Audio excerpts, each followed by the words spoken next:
Então, professor Basotti, hoje, nós vamos fazer o encerramento, da parábola do filho pródigo.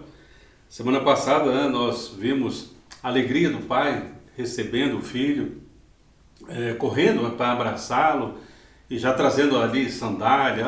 Traga a sandália, traga as vestes, traga o anel, enfim, toda aquela alegria. E hoje nós vamos ver que nem todo mundo ficou feliz com essa história, É verdade, pastor, é verdade.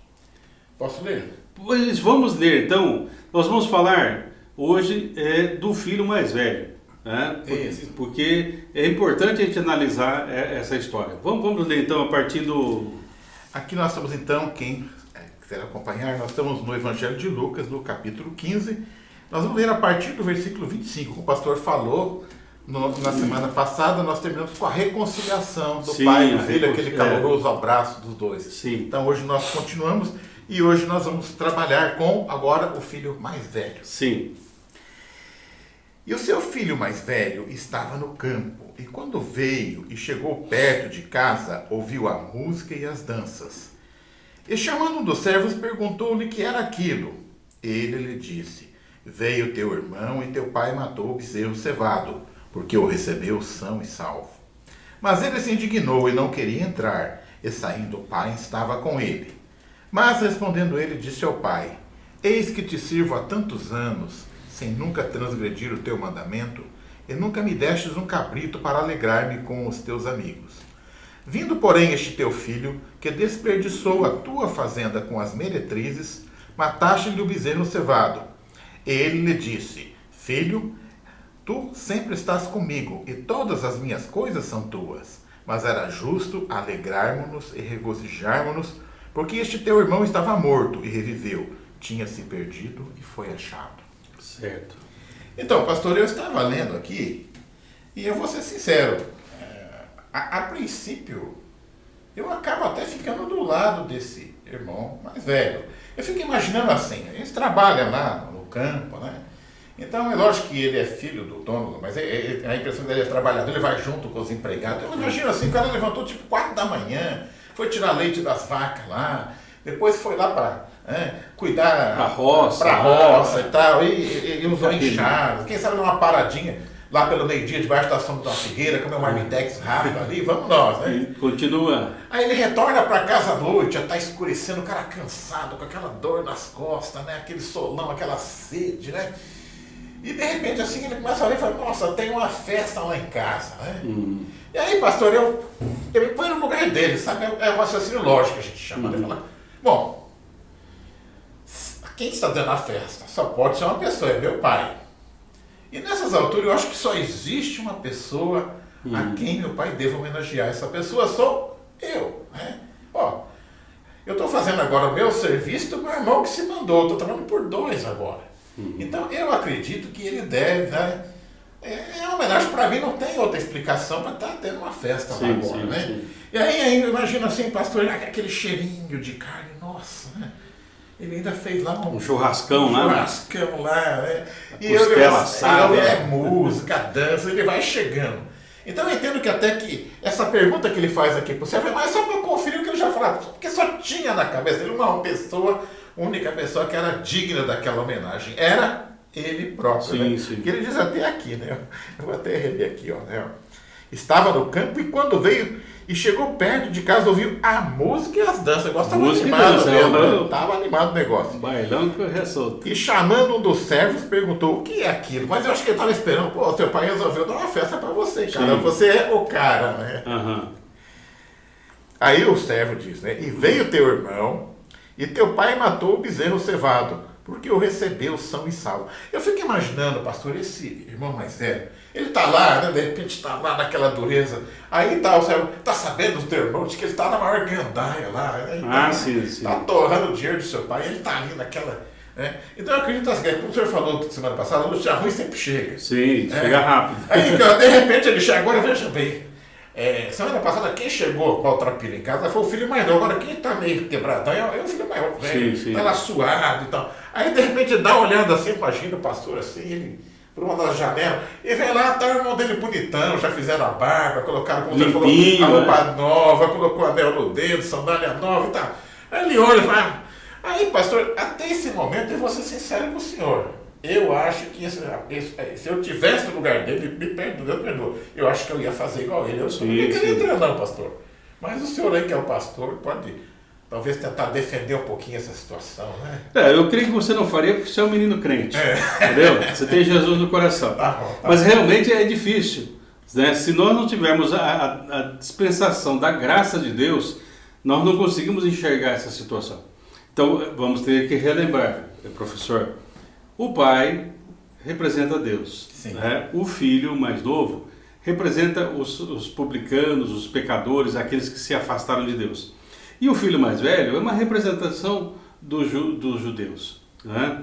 Então, o judeu ele tinha muito isso, né, de que as obras eram necessárias para que eles pudessem obter alguma coisa, né? Há um autor, né, John MacArthur Jr., que ele fala assim, que o orgulho é um pecado que se manifesta na hipocrisia. Então, de certa forma, esse filho mais velho está se revelando agora o caráter dele, né? Aqui cai a máscara, porque nós comentamos, quando o pai dividiu a herança, dividiu entre os dois. Naquele momento ele não falou nada. Ele poderia falar, você desonrou o nosso pai, não faça isso, alguma coisa, alguma intervenção. Ele não fez intervenção Não, nenhuma. ele ficou na dele, ele ficou, recebeu 2/3 da herança, enfim, 1/3, né, lógico que foi em questão financeira, as propriedades continuavam ali, usufruto do pai. Naquele momento ele não fala nada. É muito vantajoso para ele falar, meu irmão vai embora, fica só eu aqui, eu vou aumentando o patrão, até o velho morrer, eu vou aumentando, o patrão já é meu. No caso, o filho mais novo já desejou a morte do pai. No caso, o filho mais velho esperava a morte do pai. Mas ambos, de certa forma, estavam tendo um relacionamento errado com o pai. Né? Então é isso que nós temos que ver, né? Que o filho mais novo, ele representa, digamos assim, um pecador descarado. O pecador, aqui acho que nós temos o pecador assumido e o enrustido. Isso. Agora, né? Porque o Martinho Lutero falava isso, né? Se você vai pecar, peca forte. E vamos dizer assim, o filho mais novo foi e pecou forte. Isso. Explícito. Pegou para valer. Mas internamente, o filho mais velho também era um pecador. E também estava longe do pai. Com certeza. Então, porque, de certa forma, não é pela proximidade. Né? Não é pela proximidade. Eu não sei como você vai continuar, pastor, mas assim, eu vou ser sincero. Quando eu li realmente os 2 primeiros versículos, o 25 e o 26, eu até tomei as dores do filho mais velho, né? Mas depois, na hora que a gente começa realmente o versículo 27, né? Que ele né? E que ele já começa a falar com o pai dele, né? Aí ele começa, no momento, a revelar a natureza dele. O único mérito que sobra para ele aqui é que ele foi sincero. Ele falou, ele foi sincero com o pai dele. Mas eu vejo que ele começa a explicitar aqui o que estava no coração dele. E aí, que realmente, para mim, ele fica indefensável, porque ele mostra realmente quem ele é nesses 2 versículos. Se a gente pegar a palavra de Jesus, ele diz que a boca fala do que o coração está cheio. Então, para a gente perceber, esse falar do filho mais velho revela ressentimento, mágoa, né? Inveja, ou seja, tudo aquilo que estava acumulado dentro do coração. Porque assim, o ressentimento seria assim, você vai acumulando certas situações. Aí quando ele vê ali, né, está chegando em casa, né, como você falou lá, sentindo o cheirinho do churrasco, vendo o barulho das danças, músicas, enfim, desperta uma emoção nele. Só que a leitura que ele faz, ele está perdido, porque ele não sabe o que está acontecendo. Né? Por isso que ele chama aqui, no 26, ele chama um dos criados. E provavelmente, Basotti, segundo alguns comentários, seria um dos meninos, filhos de alguns servos daquele homem, que ficava ali correndo, brincando e tal. De repente ele chegou assim, talvez até com a cara fechada, o menino talvez até ficou meio assim, apreensivo e tal. Aí, o que está acontecendo aí? Né? Aí o menino fala, você acha que o menino fica meio assim, você acha que você é o único que não está sabendo do negócio. Ó, teu irmão veio, ó, e o 27 porque o recuperou com saúde. Este é o motivo da houve a reconciliação, houve a restituição da saúde, da alegria, enfim. Então esse é o motivo da festa. O que é interessante aqui, pastor, é que essa pessoa, que é uma pessoa estranha, digamos, que é um servo, ele reconhece que o outro irmão, e ele próprio fala, ele não vai reconhecer o próprio irmão dele. Então, é interessante até esse contraste. A pessoa que está ali, que é o servo, reconhece. Olha, eu tenho irmão, mas ele não reconhece. Então, realmente, ele reconhece, né, que o irmão está voltando para casa e tal. Só que quando o filho mais velho fala com o pai, ele fala assim, este é teu filho. Ele não é meu irmão. Ele não reconhece. Então, se não é o meu irmão, eu não participo da alegria. Essa alegria para mim não serve. Essa alegria. Eu até suspeito, pastor, que com certeza, não está escrito, mas eu tenho certeza disso. Da mesma forma que ele não compartilha a alegria do pai pelo retorno do irmão, ele também não compartilhou a dor do pai quando o irmão partiu. Com certeza. Ele foi indiferente. Isso, ele foi indiferente o tempo todo. Quando o irmão foi sair, ele não falou, não, meu irmão não vai, eu gosto de você. Então ele é frio e calculista. Essa é a ideia que passa. Sim, porque, Basotti, o oposto do amor não é o ódio, é a indiferença. Porque mesmo você tendo um certo ódio, aquela pessoa, na verdade, ela faz parte de você. Porque você vai ficar com ódio dela e tal. Ou de uma certa maneira, aquela pessoa vive presente em você. Agora, a indiferença, ou seja, a pessoa não existe para mim. Até tem um estudo de um psicólogo, né, dentro da universidade, o professor, ele pegou e se vestiu de zelador. E ficou trabalhando nos corredores onde os alunos dele passavam. Ninguém o viu. Ele falou assim, é a invisibilidade. Então, para aquele filho mais velho, o pai é invisível. O filho mais novo é invisível. Ou seja, porque ele só consegue enxergar a si mesmo. Esse é o problema. Então, ele também é um filho pródigo. É um filho perdido. Só que ele não gastou a fortuna, ele não gastou coisas, né? Mas ele está desperdiçando a própria vida. É algo muito mais valoroso do que o dinheiro. Ele se consumiu a sua própria vida. Aqui não fala quanto tempo o filho ficou longe. Não fala. Então, vamos dizer que seja 6 meses, 1 ano, 2 anos, 3 anos. Imagine como que esse filho mais velho viveu. Talvez, como a gente comentou, esperando o pai morrer. Mas eu entendo, pastor, que ele aparenta ser um bom filho. Tudo que o pai manda fazer, ele faz. O problema dele não está... É interessante, o problema dele não está na atitude. As obras dele são boas, digamos assim. Ele levanta cedo, vai trabalhar, cuida bem. Sim. Ele tem boas obras, o problema dele está no coração dele, que está cheio Sim. Então, professor, o senhor fez aquele estudo de Apocalipse. Então, 7 cartas. Das 7 cartas ali. Então, o que me chama a atenção, sempre nas cartas ali de Apocalipse, é quando Jesus fala, eu conheço tuas obras. Tem que falar, todas as igrejas repetem todas as igrejas. Então, ali, né, a gente vendo assim, na verdade o que Jesus diz para a igreja, não é eu conheço o que você está fazendo. Eu conheço com qual intenção você está fazendo. É uma coisa muito mais profunda. Então, não é só o que o filho estava fazendo, ele estava fazendo, ele estava levantando cedo, ele estava... Mas qual que era a intenção dele? Um dia tudo isso é meu. Ou seja, ele não está preocupado com o pai, ele está preocupado em... Ele está aumentando o patrimônio dele. Ele está trabalhando para aumentar o patrimônio dele. Isso, ele está preservando porque aquilo tudo é dele. É dele. Por direito legal, inclusive. Por direito, sem dúvida, né? Mas, ou seja, ele trabalha para ele. Para ele. Não para o pai. Então, embora aparentemente todo mundo poderia dizer, mas que filho legal, que filho bacana e tal. Isso faz lembrar, professor, naquela outra parábola, ali me parece que Mateus ali, que eu achei interessante, 2 filhos também.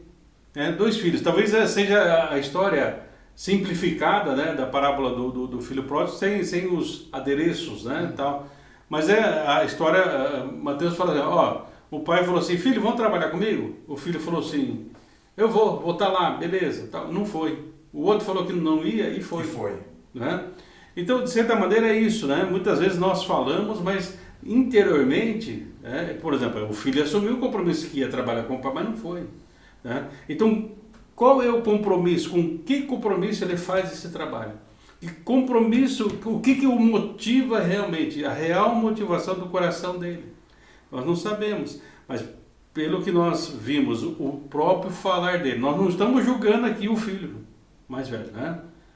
Mas pelas obras nós conhecemos. Eu não julgo pessoas, mas pelas obras nós conseguimos ver um pouco do caráter dele. E o caráter dele é revelado aqui. Porque assim, ele ficar surpreso, justifica. Porque ele está chegando em casa e tal. O que está acontecendo? Ficou surpreso. Agora, a indignação dele não é justificável. Pastor, eu tive lendo aqui, uma coisa que me chamou a atenção é que ele começa assim, eu comecei e falei, pô, tomei as dores desse cara. Acho sim. Né, eu comecei assim, né, porque ele chegou cansado e tal, né? Uhum. Mas aí, eu acho interessante o que ele fala, ó, né, para o pai. Ele começa assim, ó. Eis que te sirvo há tantos anos sem nunca transgredir o teu mandamento. Jesus está falando, mas ele está contando a parábola. Quando ele diz, ele está fazendo uma autoavaliação, então ele tem uma autoavaliação dele. Sim. Muito boa, né? A hora que ele diz, eis que te sirvo, né, há tantos anos. Mas aí é interessante, ó, que logo depois que ele diz que nunca transgrediu o mandamento, vírgula, ele simplesmente vai desonrar o pai, que ele vai dizer depois, ele está desonrando o pai dele. Porque ele diz assim, ó, né? E nunca me deixa um cabrito. Ou seja, fala, seu velho miserável. Está dizendo isso aqui educadamente, né? Ó, para me alegrar com os meus amigos. Ele não se alegra com o irmão que saiu, que estava, né? Ele não pensa em se alegrar com o pai. Eu achei até interessante esse amigos aqui. Quer dizer, o filho tinha amigo lá fora na farra. Será que ele tem os amigos dele aqui também? Sim. São amigos? Quer dizer, onde que está a família aqui? Então, quer dizer, ele mostra consideração pela família. Já chama o pai de Sovina, né? Mas ele ainda continua, olha, no 30 ele vai bater mais pesado, assim, e vindo, porém, esse teu filho que desperdiçou tua fazenda com as meretrizes, mataste o bezerro cevado. Ou seja, o pai também é um desperdiçador. Ou seja, ó pai, o senhor está desperdiçando o bezerro para dar uma festa pro cara que desperdiçou. Então, quer dizer, ele está chamando o pai dele de sovina, de injusto também, né? De desperdiçador. Então, quer dizer, ele começa falando, olha, eu não nunca desrespeitei meu pai. Mas depois da vírgula, o que ele fala aqui, né, ele joga o pai dele lá embaixo. Então, quer dizer, eu entendo que não tem nenhuma consideração pelo pai dele. Certo. Então, alguns comentaristas, professor Basotti, no versículo 29, trabalha essa expressão para sirvo, né, como se ele assim... na verdade, o filho mais velho, ele falou assim, eu sou como escravo aqui. Eu já vi essa versão, tem a palavra escrava. Pai. Isso, eu fui escravizado aqui. Né? Então, primeira coisa, olha como que ele está se vendo. Né? Ou seja, o outro foi escravizado pelo pecado e ele é escravizado pela incompreensão que ele tem em relação ao pai. Né? Não havia o prazer de servir ao pai. Não havia o prazer de servir ao pai. Não só, professor Basotti, e agora sim, o senhor tocou nesse versículo 29, não só ele não tinha prazer de servir o pai, embora ele fizesse, mas interiormente ele não queria, ele relutava dentro de si, e aí ele fala assim, ó, nem um cabrito sequer para alegrar-me com os meus amigos. De certa forma, professor Basotti, eu entendo aqui, essa é a minha interpretação. O senhor defende o filho mais velho? Não, não defendo o pai não. Eu vou defender o pai aqui. Não, vou defender o pai não, estou fora. Não vou defender. Nessa palavra, professor, o que eu entendo, ele fala assim, pai, a tua alegria ou a alegria do meu irmão não me interessa. Eu quero ter a minha alegria. Eu não vou compartilhar essa alegria. E eu não quero compartilhar. É um egoísmo. Né? Porque assim, dentro dos costumes também ali, o filho mais velho, na verdade, ele que deveria ter preparado essa festa, pelo costume. Ou seja, por que o pai não esperou ou designou isso para um outro servo? Porque ele sabia, ele conhecia o coração do filho. Ele falou, não, eu nem vou falar com ele porque eu sei. Né? Porque não porque embora ele fale, mas pai, eu sempre te servi. Em outras palavras, se o pai fosse, né, não fosse aqui digamos, a pessoa, né, de Deus aqui representada, ele poderia dizer assim, filho, você nunca me enganou, filho. Eu sei por que você está fazendo isso. É verdade. Eu sei com qual a intenção. Nas palavras de Jesus no Apocalipse, né? Isso. Eu conheço as tuas obras. O pai conhece o filho. Eu conheço, conhece. Conhece. Não adianta. Né? Então, mas o que me assim, chamou a atenção é quando ele fala assim, não adianta, eu não quero a sua alegria, eu não quero a alegria do irmão mais novo, eu quero a minha alegria, eu quero ter meus amigos. Quer dizer, esse mundo seu não me interessa, eu quero viver no meu mundo. É o que o filho mais novo fez também, foi viver. Sim. Um vivia um mundo fora e um dentro de casa. Então, só que assim, esses mundos, né, de compartimentos não existem. Nós fomos chamados para sermos um só em Cristo. É isso que o Pai, representa aqui a pessoa de Deus, está falando, filho, nós somos uma família. E nós temos que restaurar a família. Né? Como Cristo veio restaurar a igreja, o povo dele, o corpo dele e tal. Né? Mas é o filho mais velho aqui, secretamente, ele era mais rebelde do que o irmão pródigo. Pode parecer uma coisa inconsistente, mas se você analisar aqui, sim, não é porque um sai e o outro fica que o que ficou é melhor. Porque muitas vezes os maiores pecadores, professor Basotti, são os religiosos, são os quietinhos, são aqueles que não falam nada. São os enrostidos, são os que são. Então, né? É aquilo que nós comentamos da outra vez, aquele que quer ser extremamente santo acaba sendo extremamente mau. E esse filho aqui representa isso, né? Pastor, eu até estava me lembrando aqui, na semana passada o senhor fez até uma coisa que eu achei engraçada, né? O senhor falou assim que o filho mais novo chegou em casa cheirando perfume Porco Rabanne. Porco Rabanne. Porco Rabanne, né? Tá, eu achei assim, é isso mesmo. Mas assim, à medida que nós vamos analisando o filho mais velho agora, ele vai começar a cheirar enxofre. Tá pior que o outro, porque assim, o comportamento dele é um comportamento. Eu até, enquanto eu lia, eu até fiz uma anotação aqui, eu me lembrei de Romanos, lá em Romanos capítulo 1, fala sobre o homem ímpio, né? E eu vi algumas características que aparecem lá, que, ó, por exemplo, aqui, lá em Romanos capítulo 1, fala em avareza, ó, ele é avarento, né? Ele é avarento, ó, inveja. Né? Presunçoso, eu que obedeço a ti, sim, nunca quebrei o mandamento. Desobediente aos pais, ele é desobediente ao pai de uma maneira mais educada, mas ele não é explícita, né? E aqui, ó, irreconciliáveis, não quer se reconciliar, sem misericórdia. Quer dizer, eu começo a ver essas características do homem iníquo que Romanos apresenta, e eu começo a ver, há muitas semelhanças, ele começa a cheirar enxofre mesmo, pastor. É pior que o Porco Rabanne. Ó, aqui fala, né, você leu aí de Romanos capítulo 1, né, do 29 ao 32, para você ver assim, a presunção dele, porque ele está exigindo uma explicação. Me explique aí, pai. Então, muitas vezes, o arrogante, ele quer uma explicação. Deus, por que o senhor fez isso comigo? Por que o senhor faz isso comigo? Se Deus é bom, por que tal coisa acontece? Enfim, tal, né? Ou seja, nós temos que ver o seguinte, né? O filho mais velho, ele entendia o seguinte, que a graça e a misericórdia era algo que se ganhava pelo esforço. É isso. Entendeu? Eu tomo lá da carne, né? Sim, então o filho mais velho, ele vai revelar isso, né?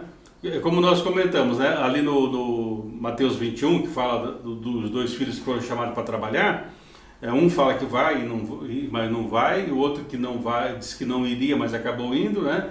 Então, nós temos que ver assim, não é o que nós fazemos, mas aquilo que Deus já fez. Então, por exemplo, professor Basotti, eu estava falando, né, com uma irmã esses dias, qual o conceito que nós temos de graça? Né? A graça, viver pela graça, enfim, todas as coisas. Muitas vezes a teologia destrincha tanta coisa, né, que acaba perdendo muitas vezes a simplicidade da coisa. Né? Graça é Deus vivendo em nós. Amém. Isso é graça. Por isso que Paulo fala assim, já não sou eu quem vive, mas é Cristo que vive em mim. É Deus vivendo em nós, embora não mereçamos Não mereçamos, mas ele fez de nós um templo. Então, a partir do momento que ele, através do seu amor, nos atrai e nós respondemos de uma maneira positiva, ele nos faz realmente templos do seu Espírito Santo. Amém. Como Santo Agostinho dizia, nós temos uma centelha divina. Então Deus vem e sopra em nós para fazer uma grande labareda. Quando eu aceito o soprar do Senhor, o trabalhar do Senhor, então nós nos tornamos esse templo. E aí é uma reconciliação.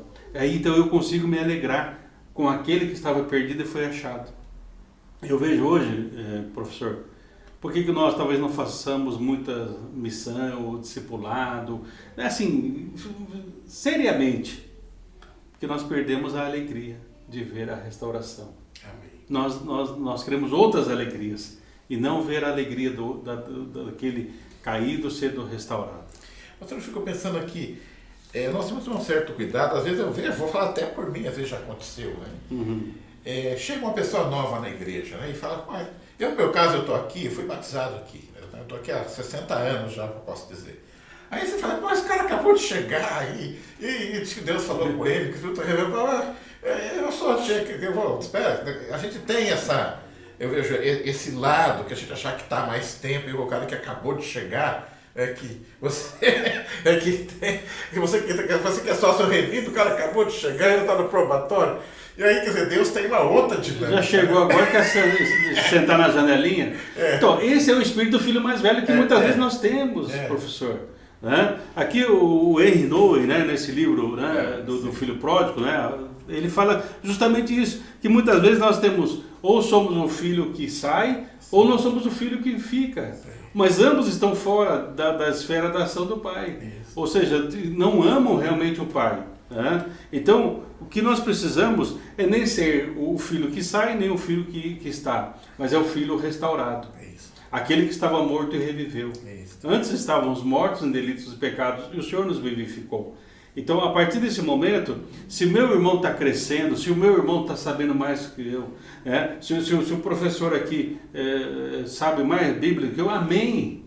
Amém, porque nós vamos poder cooperar. Compartilhar. Vamos compartilhar, nós vamos crescer, a igreja vai crescer. Ou eu sei mais lá no Antigo Testamento, você mais do Novo e tal. Então, é uma bênção isso. Nós não somos rivais. Nós não estamos numa competição. Nós estamos aqui para divulgarmos do reino de Deus. E porque nós temos a graça, que é Deus vivendo em nós, nós nos alegramos com aquele que estava perdido e foi achado. Então, professor, uma das coisas que me chama também a atenção nessa parábola, na parábola do capítulo 15, as três parábolas... No conjunto. A trilogia. A obra de arte. A obra de arte. Quando a ovelha perdida é encontrada, né, aquela que se extraviou é encontrada e tal, aí o pastor fala, vamos fazer festa e tal. Tudo bem. A dracma foi encontrada, vamos fazer festa. A mulher chama as amigas. Chama as amigas. Mulher, quando está alegre, ela chama as amigas. Vamos fazer um chazinho aqui, né? Chazinho, Tá. Nas duas histórias, não houve nenhuma rejeição, todo mundo foi se alegrar. É verdade. Aqui é o momento das parábolas que o filho se recusa, eu não quero, é o único que se recusa a se alegrar. É a tristeza do reencontro aqui, é a tristeza do reencontro. Entendeu? Então, por isso que revela o caráter dele. E ao mesmo tempo, pastor, vamos ser sinceros, ele na verdade está sendo assim, vou chamar de um pouco de burro, não sei, ou cego, não sei, assim, porque veja bem, a situação dele é privilegiada, a herança dele está garantida por lei. A posição dele é muito melhor que a do irmão dele, porque ele é o dono de tudo. Sim. Não há como mudar isso. Então ele não consegue, ele está tão cego no egoísmo dele, que ele não consegue entender que ele, na verdade, o irmão dele pode ser um servo dele, na hora que o pai dele faz isso, ele está com a faca e o queijo na mão. Então ele não tem motivo, racionalmente falando, ele não tem nenhum motivo para ficar rançoso. Né? Sim. Então, professor, eu acho interessante, assim, a palavra alegria e a palavra graça, no texto original é a mesma origem. Né? Tanto é que a palavra graça é a palavra cariz, né? E a palavra alegria seria cara. Podemos dizer assim que esse filho mais velho está rejeitando a graça. Ele está rejeitando a alegria. Porque carisma... A graça é a alegria de Deus em nós. Ele não consegue enxergar o pai bondoso, quer dizer, porque o pai dele é um cara que não existe, que vai adiantar a herança do filho, que está de braços abertos. Quer dizer, ele tem um paizão e ele não consegue enxergar isso. Os dois filhos não conseguiram enxergar isso. Verdade, os dois, é verdade. Depois o mais novo fala, meu pai é assim e tal. E esse aqui não consegue enxergar. Então ele rejeita a alegria, porque ele quer ter um outro tipo de alegria. Né? Então, há caminhos que ao homem parece ser bom, mas o fim é morte. Né? O fim é morte. Então esse filho rejeita. Né? Então o grande problema é a questão do merecimento, né? A questão meritória. Nós não merecemos nada, mas Deus nos deu tudo. Né? Nós estávamos mortos em delitos e pecados. Né? Em 1960, mais ou menos, o professor Basato começou essa ideia, né, de aceitar Jesus. Levante sua mão, aceite Jesus. Nós nunca poderemos aceitar, o Senhor é que nos aceita. Até que um teólogo falou, na verdade, o que nós fazemos é uma resposta ao amor de Deus. Né?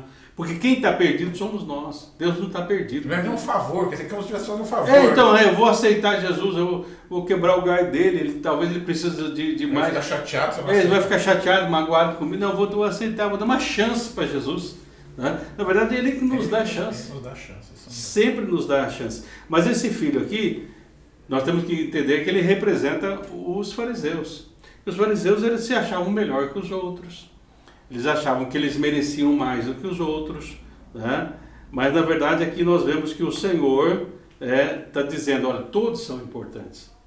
Né? E a festa, é interessante que a festa é para todos.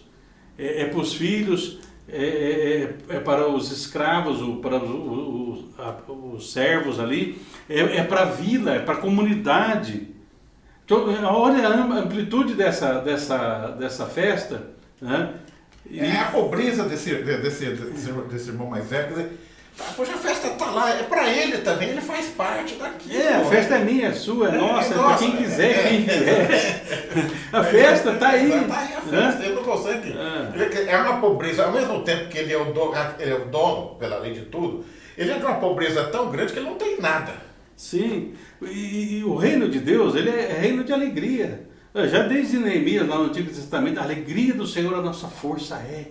Ou seja, Deus nos alegra, nos fortalece e tal. E ele está rejeitando a graça, ele está rejeitando a alegria de Deus, né?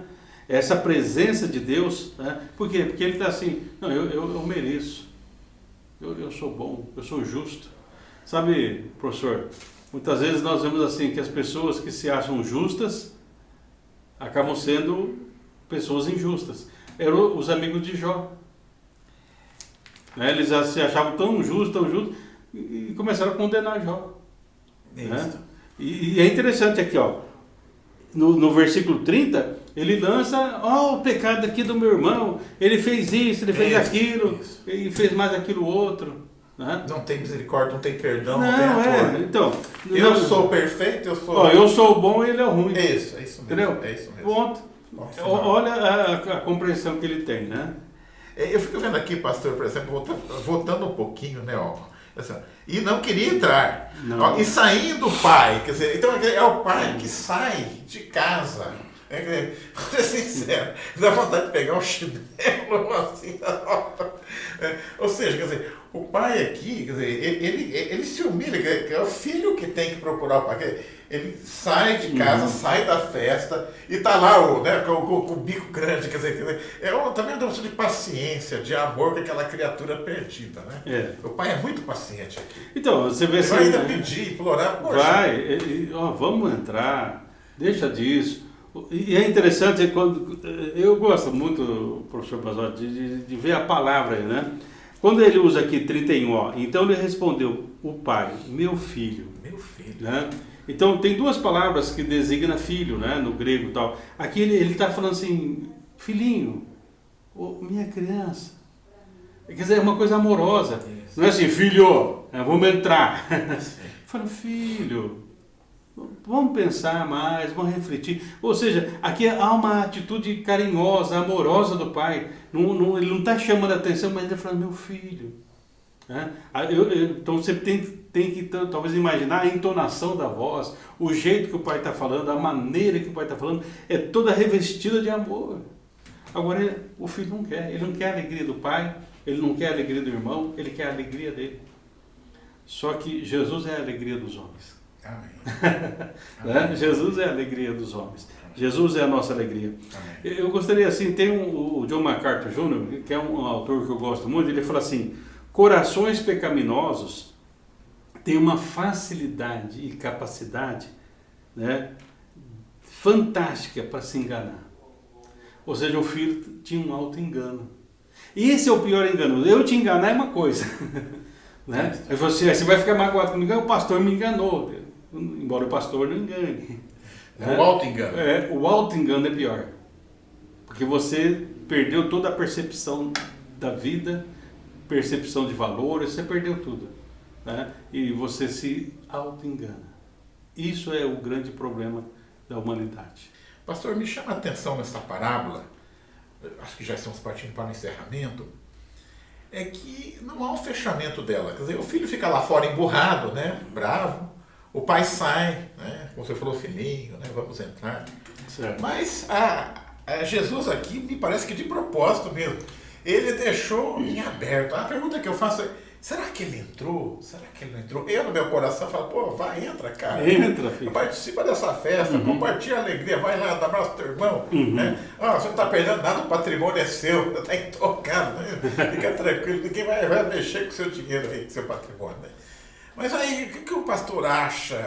Ele entrou, não entrou? É claro que aí a gente entra bem especulativo. Mas acho que Jesus já deixou esse propósito também, já que deixou. Assim, acho que eu fico torcendo para ele entrar, mas eu acho que ele... Como é que o senhor vê isso, pastor? Ele entrou, não entrou? Os vários comentários, né, que nós lemos, professor Basotti, eles falam assim, que houve um fim repentino, e esse fim repentino é proposital. Porque em alguns até ficaram assim, com uma certa dúvida, será que não tem uma continuação disso aí? Talvez isso aí seria...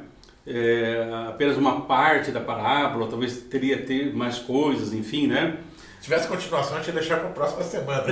Então, mas eu creio que não, é proposital, né? Então, primeiro, por que a gente crê que é proposital? Então, porque Jesus, ele está se dirigindo aos fariseus, né? Porque esses fariseus, aqui no capítulo 15, verso 2, diz, murmuravam os fariseus e os escribas, dizendo, este recebe e come com eles, com os pecadores. Então, se essa parábola está sendo dirigida para os fariseus, então a resposta deve ser dada pelos fariseus. Pastor, agora o senhor me lembrou, eu li um texto que ele dizia assim, que provavelmente quando aconteceu essas três parábolas, a situação é a seguinte, Jesus estava numa casa com os publicanos e os pecadores, e estava ali naquela alegria ali, digamos assim. E aí os fariseus do lado de fora olhando, né? Chegaram até a porta, a ideia que chegou até a porta olhando e murmurando, né? E aí, quer dizer, a ideia que dá é exatamente, Jesus, então, através dessas três parábolas, ele joga para os fariseus de volta a questão. A ideia é que Jesus fala, poxa, entra aqui, fica e compartilha com a gente aqui. Certo. Né? Vamos festejar junto com esses irmãos, os seus mais novos, que estão aceitando agora a verdade. Né? Sim. Bom, se a gente pensar, voltar lá atrás, sabe que os fariseus em geral acabaram entrando. Houve muitos que mudaram, né, a sua linha de pensamento. Eu lembro de Nicodemos lá, o José lá que prestou o túmulo, né, também. José de Arimateia. Parece que assim, alguns aceitaram. Alguns aceitaram. Né? Mas se a gente trouxer para hoje, pastor, quer dizer, será que Jesus está convidando alguém para entrar? Como é que o senhor vê isso aí? Então, vou citar de novo o MacArthur Jr., né, John MacArthur Jr., ele fala assim, todos os que ouvem a história escrevem seus finais de acordo com a maneira como reagem à gentileza de Deus para com os pecadores. Isso quer dizer então que quem está nos ouvindo? Ou seja, como que você reage ao convite de Deus, à palavra de Deus? Se Jesus, né, como nós vimos, estava falando para os fariseus, eles deram a resposta. Eles não entraram na festa da alegria de Deus e logo em seguida nós vemos que eles crucificaram Jesus. Ou consentiram na crucificação de Jesus, ou intentaram e desejaram a morte do Senhor. Agora, você pode escrever o final da sua parábola. Amém. Você pode aceitar a vida abundante em Cristo Jesus. Você pode viver de tal maneira que aí então você não vai só ter alegria, professor Basotti. Nós vamos ter alegria e compartilhar dessa alegria com todos. Então, que nós possamos escrever o final feliz da nossa parábola. Amém. Que não sejamos como o filho pródigo, que não sejamos como o filho mais velho, mas que sejamos todos restaurados pela graça de Deus. Amém. E graça é Deus vivendo em nós. Amém? Na próxima semana nós vamos ver uma outra parábola, né, professor Basotti? Eu estava pensando aqui para a próxima semana, na verdade são 4 parábolas, tem essa trilogia maravilhosa, mas depois aqui logo em seguida, entre o 16, vem a parábola do mordomo infiel. Acho que nós poderíamos então trabalhar com essa parábola e convidamos a quem nos assiste regularmente, Sim. já nesta semana já ir lendo Leia essa parábola que está Lucas aqui, 16. Lucas 16, e já vão meditando sobre essa parábola. Sim. E aí, na próxima semana estaremos aqui para falarmos sobre essa parábola, discutirmos e aprendermos, né? Sim. Eu tenho aprendido muito aqui, né? E já que o senhor falou tanto em alegria, né? Eu me lembro daquele salmo que diz assim: alegrei-me quando me disseram, vamos à casa do Senhor. Enquanto nós não podemos ir à casa do Senhor, que nos alegremos então com esses nossos encontros semanais. Com certeza, né? Deus abençoe a todos e até a próxima.